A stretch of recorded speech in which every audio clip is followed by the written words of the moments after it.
either it's not as hot today as I said it was going to be, or I'm getting used to it and I'm able to wear jerseys even when it's hot. But since I'm not sweating, it's not like my body's going to go, well, I don't need to sweat right now. I'm going to go ahead and assume it didn't get as hot today as they thought it would. That being said, I'm still going to go out and do stuff. I had expected to need to leave the apartment for my own comfort to do a video tonight, but not the case. Canada. Um, Canada's inferiority complex to the U.S. is well documented. Our feeling that hockey is the one bastion that we have is pretty strong, and yet the Stanley Cup doesn't come up here. Now, a lot of the time when people say, well, you should be cheering for, insert name a team here, because you're the only Canadian team left, my answer is always the same. I don't care. Personally, during the playoffs, if Boston's playing Montreal, I will cheer for Boston. If Boston's playing Toronto, I will cheer for Boston. If Dallas is playing Calgary or Edmonton, I will cheer for Dallas. This is just how it is. And Dallas versus Edmonton was a lot of fun in the 90s. I got to say, that was a fun playoff. As soon as I'd see Dallas matches up with Edmonton, I'd be like, well, at least we got a bye in the first round. And then the one year, of course, Edmonton knocked us off because I hate the Oilers. Anyways, I like their jerseys though, and it is a classic logo, and it's a good look. So, and it's hot out, so white, right? So, but we haven't had a Stanley Cup in Vancouver ever, unless you count the Vancouver Millionaires, and I don't. And it's really pathetic when the Millionaires jersey comes out, and then fans are like, "Oh, that's the last time we got a cup," and it's like, look, none of us were alive when it happened. It was a different franchise. They weren't even an NHL team. Okay, the Vancouver Millionaires were a WHL team that won a challenge series against the Cup champions from the NHL.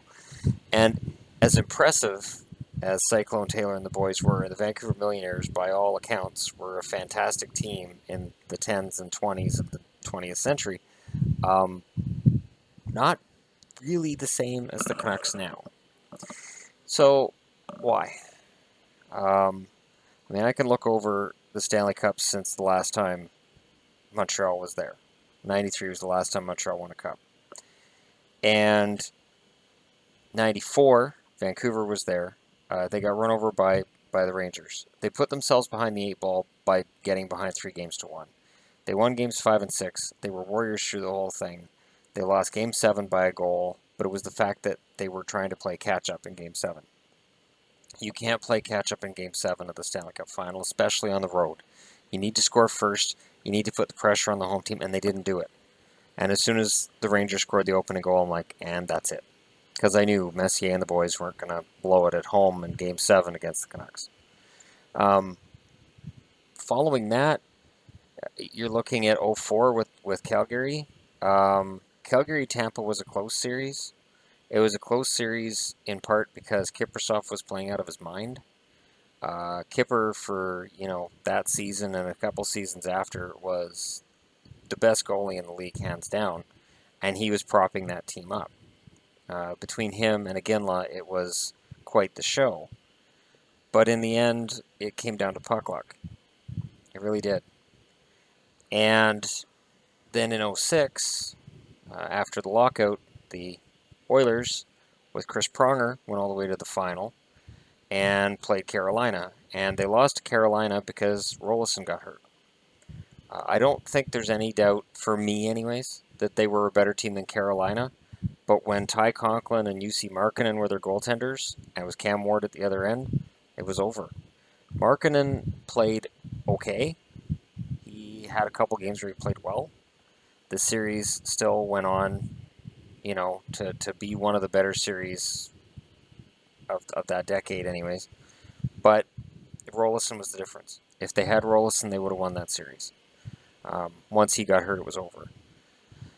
And I think most Oilers fans probably realize that. And then in the offseason, of course, Pronger's wife decided she'd had enough of Edmonton. And Pronger said, okay. And the rest is history. He goes to Anaheim, and the Oilers toil in mediocrity from then on. And then 2007 rolls around. So again, we're looking at rapid fire. Canadian teams getting to the final. '07 rolls around. The Ottawa Senators make it to the final. I was so excited. I was like, please let Ottawa bring it home. And then those damn Anaheim Ducks ran them over. It was sad. Jean-Sebastien Giguère won every battle. And Ottawa's ultimate failing, in my eyes, was that the best goalie they had when they were a really good team was probably Patrick Lalime. And he was a good goalie, not a great goalie. And there were things about Ottawa's lineup that a really good team like Anaheim could exploit. So in the final, it wasn't close. Really, it wasn't close. There was no way Anaheim was going to blow that series. Not with Niedermayer and Pronger on the points. That just wasn't fair. That was unfair to the rest of the NHL for that season. And then, of course, there's the Canucks in 2011. Well, the Canucks, there's no reason they shouldn't have won the series other than the fact that Boston was the better team. The Canucks had more skill, but Boston was a better team. And that happens a lot in the playoffs. That's part of the reason why I picked Nashville in the first round this year to knock out Anaheim. Because I looked at the team and I said, okay, Anaheim's a skilled team that's been killing themselves in the second half just to make the playoffs. Killed themselves, they won the division. Nashville's been cruising along. They're a really good team. And I said, I think Nashville's going to win. Ducks fans went all, how dare you? That was part of the reason my channel started to gain subscribers, because some idiot in BC's picking Nashville to knock out Anaheim. Are you kidding me? Anaheim's great. We got the best power play and the best goaltending, and you're out of your mind. And I'm like, Nashville. And, Nashville did the deed. They knocked out the Ducks. Because sometimes a team that plays it cohesively as a team can beat the team that has better skill. And that's what happened. And Ottawa had tons of skill. Vancouver had tons of skill. But the team aspect killed both of them. And in Ottawa's case, those Niedermayer, Pronger guys, whoever they are, I don't know, they're nobodies.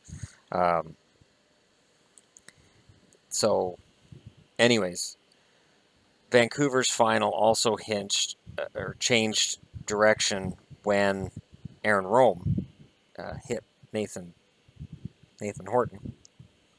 Brain's kind of phasing out here. All right, phase it right back in.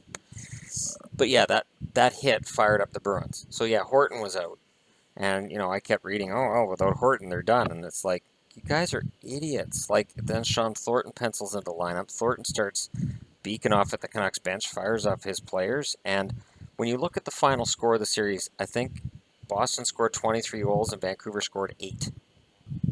It was not a close series. In the end, Boston beat the crap out of them. And, it started with Game 5, Vancouver wins, and then Game 6 was their game. And I remember telling people around here who were Canucks fans, I said they have to finish it in 6 or they're going to lose. It was, EA Sports did a simulation at the start of the playoffs, and it said that, like Vancouver's going to beat Boston in the final in 7, and they're like, every home team wins every game. So, and I'm thinking, yeah, that's a fucking simulation, and it's EA Sports, so don't trust it. It's the only year they ever got the Stanley Cup finalists and champion right. But they got the champion wrong because Boston won. They were close. They were 1 game away. But my point is this. Vancouver lost because a real team came in, a big, strong team, and muscled them out of the cup. Edmonton lost because their goaltender went down, and they just couldn't recover from losing Rolison. Calgary was in a series against a Tampa team that was just on a mission. And it was a very close series, could have gone either way, and it went Tampa's way.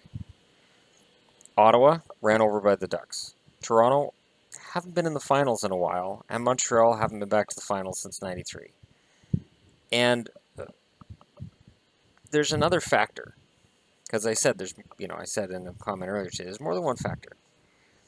If you're a player in Nashville, in Anaheim, in LA, you can wander around in public. People might recognize you, they might not. If you have a bad game, you might get called out on the street. You might not. If you're in Vancouver and you have a bad game, you're not walking around the streets publicly.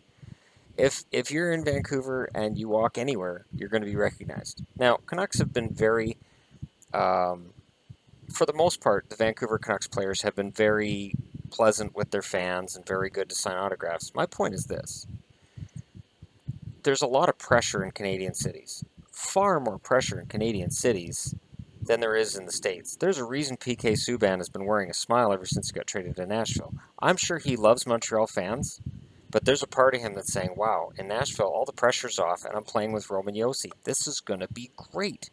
And he could have a Norris Trophy season. I look at Larry Murphy. Murphy, when he was in Toronto, it was an ugly, it was a shit show. He gets moved to Detroit, gets into Detroit, settles into a groove. The Red Wings basically say, look, we just want you to be Larry Murphy. We're not going to expect miracles from you. Just play to the best of your ability, and, we're here to support you. And Murphy was lights out fantastic for the Red Wings. I don't know that there's a way to fix it, but the amount of pressure that is placed on players, and it's not just fans, it's by GMs, coaches, all this, it trickles down. We're a Canadian franchise, we have to make the playoffs. Like, people talk about how, okay, well, Toronto's finally committed to a rebuild. Well, why don't these other Canadian teams commit to a rebuild? Because of the Canadian pressure to make the playoffs. You got to factor in the Canadian dollar, too. So, the other thing is, if you're a player who's going into his final contract and you want a 5 or 6 year contract, are you going to sign in Calgary or are you going to sign in Florida? Now, be honest. Be honest. You're a star player, you got a family, and in Florida, you're going to get tax breaks. In Calgary, you're not going to get the same tax breaks. Alberta's got a better tax rate than many parts of Canada, although I get since the oil crash that's changed. So if you're in Alberta, don't flame me. I know that's changed now. All of a sudden, Alberta's in the same shit show as the rest of the country with taxes. But my point stays the same. In some American states, you're paying almost nothing in taxes. That does factor into it. And then you're looking at, schooling, that kind of thing, because you've got a family. And if you're in Miami, you can go to Miami Beach. You're vacationing when you're at home. If you're in Calgary and it's January, it could be cold. You're waiting, maybe a Chinook comes in. It could be really cold. Could be, if you like skiing, fine. But you could be down in Miami at the beach and it's beautiful out and it's vacation in January. That plays a factor. When you look at star players and where they go and big free agents, every free agency you see Canadian teams make a bid. This year was different because of the new arena in Edmonton, because of Connor McDavid, because they're viewed as a team on the upswing. They get Milan Lucic. Now, whether that's a good or a bad thing, we'll find out. I honestly don't think Milan Lucic makes the Oilers a whole lot better as a team. He makes them better. It's a matter of how much. And it's really a matter of how many bad penalties he takes, and if he's the good Milan Lucic that played with the Kings last year, or the bad Milan Lucic I saw his last 2 years in Boston. But I digress. My point is simple. Canadian teams are going to have a hard time right now due to management. Vancouver's nowhere near the Cup. Calgary's got a young team. They need a couple of veterans if they really want to consider themselves Cup contenders. The goaltending will help. Edmonton, well, they got to make the playoffs before they're Cup contenders. Toronto, same as Edmonton. Ottawa, I'm sorry, Ottawa's probably 2 players away from being considered a real Cup contender, and I don't see them any closer to that now than they were last year when they missed the playoffs. Montreal's got the best chance out of any team in Canada because of Carey Price, and I kind of throw up in my mouth a little bit when I say it. I think Mark Bergevin has the right idea. I think if Canadians fans stop micromanaging their managers, I think they'll be better off. They've had some shitty managers in the past, but I look at some of the guys that have been there and some of the moves they've made, and then Montreal media will tear them a new one. And it's like, what are you guys doing? Like, not every trade is going to be a positive. You're going to have negative trades. Every Stanley Cup champion's had negative trades. Before Boston won in 2011, there were plenty of negative things being said about Peter Chiarelli. Same as there is in Edmonton right now because of the Taylor Hall trade. But there's a lot to it. And you're not going to win every trade. You're not going to win every draft. And I don't know, when I look at any crystal ball, do the Jets have the best chance at the Stanley Cup? I know Winnipeg fans keep telling me, you got to believe in this build. The problem is this, okay? Kevin Cheveldayoff got this team 4 years ago now, and the Winnipeg Jets right now are not in a better position to win than they were 4 years ago when they moved to Winnipeg. When the Atlanta Thrashers folded up shop and moved north, they were on the cusp of being a playoff team. They had certain elements that were good, not great. They were a young team, and there was a perception that, if they'd kept Kovalchuk, if they were close to being relevant. And then, finally, the city of Atlanta, the whole thing just explodes and it goes north. I don't know. I know they've got more prospects than they did. I get that Winnipeg has talented prospects like Lenne. I get that Scheifele is an emerging star. I get that Byfuglien has become a leader. I get that Trouba has potential, and Ehlers has potential, and Armia, I guess, has potential. I'm not sold on Armia. I'm not. I think he's a borderline guy. But when you're talking about the Stanley Cup, you're talking about being the best team in the NHL. I don't see any Canadian team building to that. You need the superstars, and you do that through either really solid trading and potentially snagging the top free agents. You need to rip some teams off in trades. You need to draft really, really well. Not just the first round. Everybody focuses on the number one draft picks. No, you need to draft really well in the second, third round, and especially the fourth round and later. If you can come out with one player between rounds 4 and 7 every year that can play a regular role in the NHL, you are building yourself towards being a contender. Because those are just freebies. And if you're really good at those freebie draft picks, you're building a contender.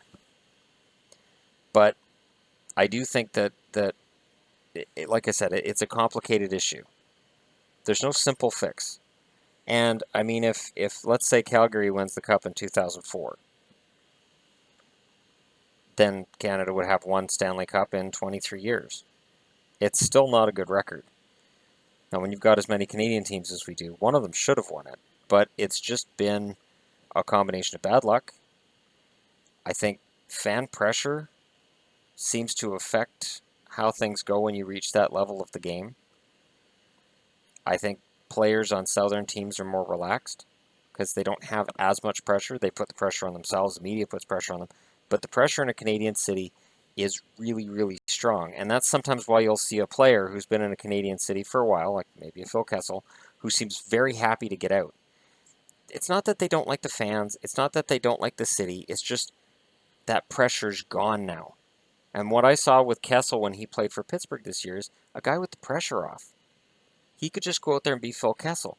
And yeah, he was playing with Crosby and Malkin and all these star players like Letang. He didn't have to be the main guy and have all the pressure on him. And nobody's going to have missing posters up around the arena if he doesn't score for a few games. That was ridiculous.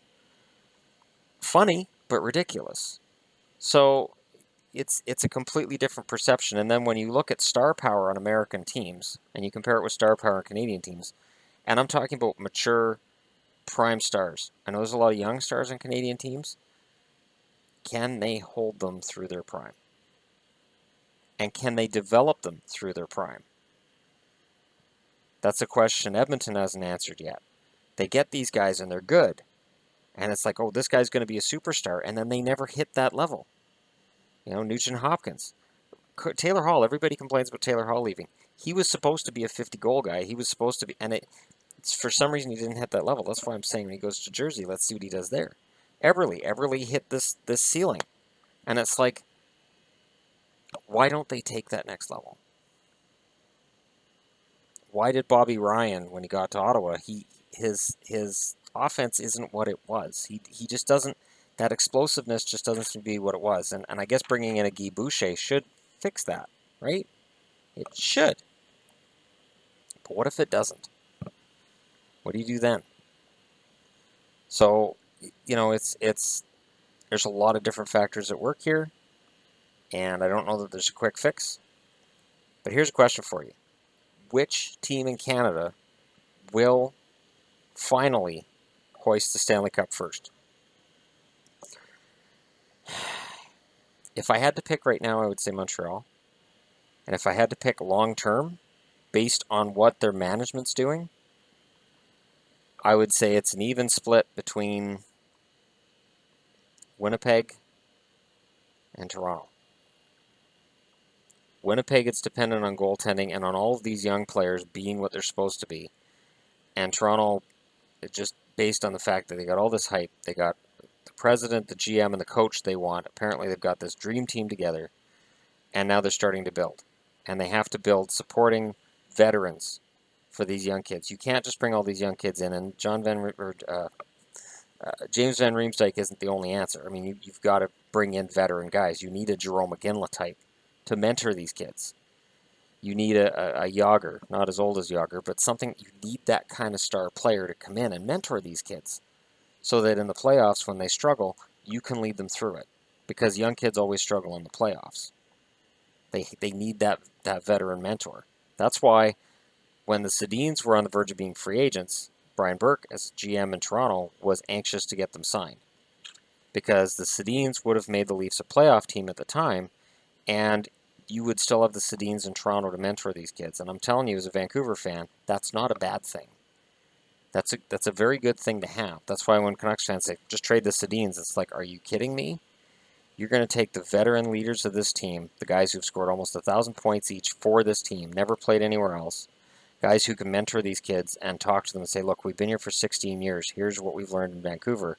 And you're going to trade them out for nothing, for prospects and draft picks, because you're not trading them out to get other veterans back, right? Because it's a cap hit thing. So you're going to take back a bad contract and a prospect, and there's no value to it. It's a worthless move to make. It's a move you make in NHL video games. It's not a move you make in reality. So people need to stop GMing in NHL games from EA Sports and thinking I could do this in real life, and realize it's not that simple. If they were going to get rid of the Sedins, it should have been when Burke was after them. Gillis should have backed off and said, well, they'll go to Toronto, and we're going to go in a different direction. He didn't do that. He re-signed them, and now they finish out their careers as Canucks. And I don't have a problem with that. But I don't see the Canucks as a future Stanley Cup champion either. It's going to take a lot of work. And the Canadian fans have the patience. So anyways, that in my eyes is the complicated matter of bringing a Stanley Cup to Canada. Who do you think would be the first team to bring a Stanley Cup to Canada?